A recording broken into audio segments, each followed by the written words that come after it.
नमस्कार, SPT news में आपका स्वागत है। पेश है 12 मई बुधवार सुबह 6:15 बजे राजस्थान की बड़ी खबरें। राजस्थान में गहलोत सरकार ने प्रदेश में कोरोना के आरटीपीसीआर टेस्ट के साथ एंटीजन टेस्ट को भी मंजूरी दे दी है।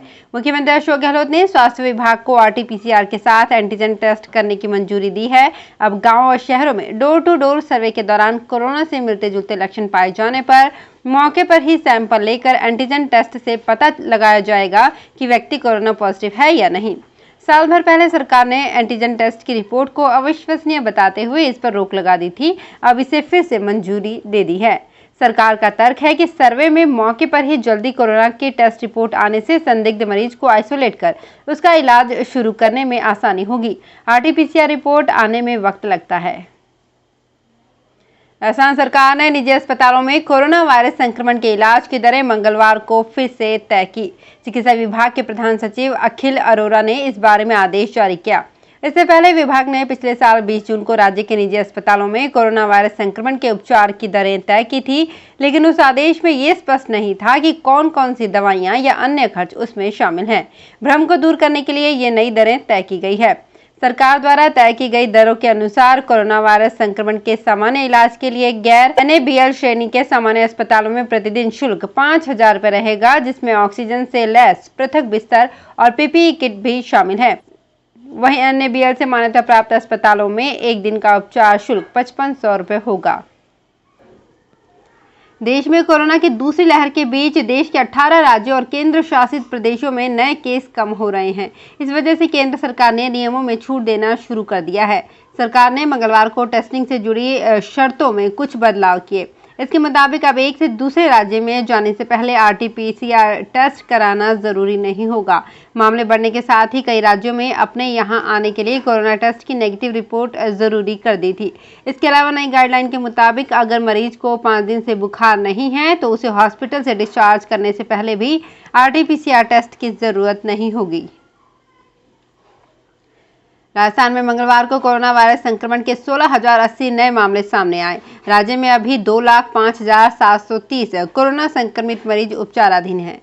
चिकित्सा विभाग के आंकड़ों के अनुसार बीते 24 घंटे में राजधानी जयपुर में कोविड-19 के 3,613, उदयपुर में 1,506, जोधपुर में 1,303, जैसलमेर में 860, कोटा में 740, अलवर में 705, भरतपुर में 688, गंगानगर में 508 और अजमेर में 505 नए रोगियों का पता चला। स्वास्थ्य मंत्रालय ने देश में कोरोना की स्थिति की जानकारी दी। इसके मुताबिक महाराष्ट्र, उत्तर प्रदेश, आंध्र प्रदेश, दिल्ली, राजस्थान, हरियाणा, छत्तीसगढ़, बिहार, गुजरात, मध्य प्रदेश, उत्तराखंड, झारखंड, तेलंगाना, चंडीगढ़, लद्दाख, दमन और दीव, लक्षद्वीप और अंडमान निकोबार में रोज मिल रहे नए मामलों में लगातार कमी आ रही है। हालांकि कर्नाटक, केरल, तमिलनाडु, पश्चिम बंगाल, ओडिशा, पंजाब, असम, जम्मू कश्मीर, गोवा, हिमाचल प्रदेश, पुडुचेरी, मणिपुर, मेघालय, त्रिपुरा, नागालैंड और अरुणाचल प्रदेश में केस में बढ़ोतरी का ट्रेंड दिखाई दे रहा है। राजस्थान सरकार ने कहा है कि राज्य में कोरोना संक्रमित मरीज को भर्ती, रेफर या छुट्टी मिलने पर निःशुल्क एम्बुलेंस सुविधा उपलब्ध करवाई जाएगी। साथ ही जिस मरीज को भर्ती करने की जरूरत होगी उसे कोई भी अस्पताल किसी भी स्थिति में भर्ती करने से मना नहीं कर सकता। मुख्यमंत्री अशोक गहलोत के निर्देश पर राज्य के चिकित्सा व स्वास्थ्य विभाग ने पूरे राज्य में कोरोना महामारी से संबंधित समस्याओं और परिवेदनाओं को एक ही टेलीफोन नंबर पर प्राप्त कर उनके समयबद्ध त्वरित निस्तारण और रोगियों को आवश्यक सलाह तथा दवा आदि उपलब्ध कराने के लिए आदेश जारी किए हैं। कोरोना की दूसरी लहर के बीच अब राजस्थान माध्यमिक शिक्षा बोर्ड की ओर से आयोजित होने वाली 10वीं की परीक्षा पर सरकार जल्द ही निर्णय ले सकती है। इतना ही नहीं, कोरोना के बढ़ते मामलों के बीच सरकार CBSE की तर्ज पर परीक्षाएं रद्द करने पर भी विचार कर सकती है। शिक्षा विभाग की ओर से ट्वीट कर मंगलवार को यह जानकारी दी गई है, जिसमें बताया गया है कि छात्रों के हित और भविष्य को देखते हुए 10वीं बोर्ड परीक्षाओं पर जल्द ही निर्णय लिया जाएगा। कोरोना संक्रमण से जूझ रहे आमजन को सरकार ने राहत दी है। UDH ने मंगलवार को एक आदेश जारी कर लीज, मकानों की बकाया राशि, भू उपयोग परिवर्तन सहित कई तरह के मामलों में ब्याज व पेनल्टी पर छूट की अवधि को बढ़ाया है। सरकार ने पिछले साल कोरोना की पहली लहर में भी ये छूट दी थी, जिसे आगे बढ़ाया गया है। नीलामी के प्रकरणों में निर्धारित राशि जमा कराने व अन्य मामलों में भी ऐसी ही छूट जल्द दी जा सकती है। मुख्यमंत्री अशोक गहलोत के साथ हुए वर्चुअल सर्वदलीय बैठक में भाजपा प्रदेशाध्यक्ष सतीश पूनिया ने door to door survey, testing के साथ ही ऑक्सीजन, बेड्स, वेंटिलेटर्स की कालाबाजारी करने वालों पर कार्यवाही की मांग की है। पूनिया ने कहा कि पहली कोविड लहर में बहुत सामाजिक संस्थाओं, भामाशाहों एवं लोगों ने बड़ी उदारता से भोजन, राशन पानी इत्यादि की जरूरतमंदों के लिए मदद की थी, लेकिन दूसरी लहर में यह सामाजिक पक्ष धूमिल होता हुआ नजर आ रहा है। इस तरीके की कालाबाजारी, दलाली जैसे किस्म के मामले सामने आ रहे हैं। ऐसे लोगों पर फास्ट ट्रैक जैसी व्यवस्था के जरिए कड़ी कार्यवाही होनी चाहिए, जिससे अपराधियों में भय और समाज में भरोसा पैदा हो। कोरोना की दूसरी संक्रमण की घातक लहर के बीच ऑक्सीजन और वेंटिलेटर की कमी से जूझ रहे मेडिकल और हेल्थ केयर सेक्टर को थोड़ी राहत मिली है। राजस्थान सरकार ने रूस से जिन ऑक्सीजन कॉन्सेंट्रेटर का ऑर्डर दिया था, उनमें से 650 कॉन्सेंट्रेटर मंगलवार को जयपुर पहुंच गए हैं। इनके अलावा केंद्र सरकार ने राज्य को 125 नए वेंटिलेटर और 150 बी टाइप ऑक्सीजन सिलेंडर भी भिजवाए हैं। और अब खबरें श्रीगंगानगर हनुमानगढ़ जिले की। श्रीगंगानगर जिला मुख्यालय पर कोरोना संक्रमण की रोकथाम के लिए जिला प्रशासन ने एक और कदम उठाया है। जिला प्रशासन व व्यापारियों की बैठक में ग्राहकों को सामान की होम डिलीवरी देने का निर्णय लिया गया है। अतिरिक्त जिला कलेक्टर प्रशासन भवानी सिंह पवार ने सामान की कालाबाजारी व बाजार में भीड़ कम करने के लिए व्यापारियों ने होम डिलीवरी देने के लिए सहमति प्रदान की है। उन्होंने बताया कि सोल डिस्ट्रीब्यूटर्स एसोसिएशन ने प्रशासन के साथ सहयोग की कड़ी में अपने सभी ब्रांडेड कंपनियों के अधिकृत डिस्ट्रीब्यूटर्स के नाम, पते व दूरभाष नंबर दिए हैं।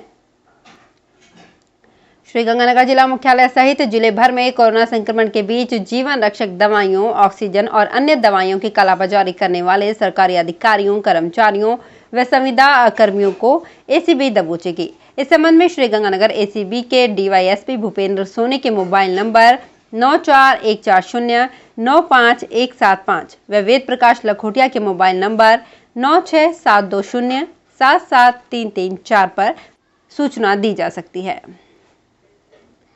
श्रीगंगानगर में हनुमानगढ़ जिले में कोरोना का कहर जारी है। मंगलवार को आई जांच रिपोर्ट में श्रीगंगानगर में 508 रोगी और हनुमानगढ़ में 120 रोगी सामने आए हैं। प्रदेश स्तर पर जारी कोरोना बुलेटिन में मंगलवार को श्रीगंगानगर में 1 और हनुमानगढ़ में कोरोना से 2 मौतें हुई है। श्रीगंगानगर जिला मुख्यालय पर विद्युत लाइनों का रखरखाव करने के लिए कई इलाकों में विद्युत सप्लाई बंद रहेगी। जोधपुर विद्युत वितरण निगम के एक्सियन वीआई परिहार ने बताया कि उप चौकी वीके सिटी से निकलने वाली 11 KV feeder Ambika city feeder के एरिया में Sukh Sagar colony, Ambe valley, Ambika city, Khalsa Nagar, Punjabi city, Surjit Singh colony, Bhambu colony और आसपास के एरिया में आज बुधवार को सुबह 8 से 11 बजे तक विद्युत सप्लाई बंद रहेगी। इसके अलावा उप चौकी अग्रवाल कॉलोनी के क्षेत्र, एक समाचार पत्र के कार्यालय के आसपास, अग्रवाल धर्मशाला और हनुमानगढ़ रोड के आसपास के एरिया में सुबह 7 बजे से 11 बजे तक विद्युत सप्लाई बंद रहेगी। श्रीगंगानगर में कोरोना रोगियों को अस्पतालों और घर तक लाने ले जाने के बदले में भारी भरकम किराया वसूलने वाली एम्बुलेंस पर प्रशासन ने कार्रवाई करनी शुरू कर दी है। जिला कलेक्टर जाकिर हुसैन के आदेश पर डीटीओ विनोद लेघा ने डिकॉय ऑपरेशन करते हुए 2 एम्बुलेंस को जब्त कर लिया। डीटीओ की टीम ने गुप्त रूप से कोरोना रोगियों को ले जाने के लिए एम्बुलेंस संचालकों से संपर्क किया तो उन्होंने 2 गुना किराया मांगा। इस पर दोनों एम्बुलेंस को सीज कर दिया गया है।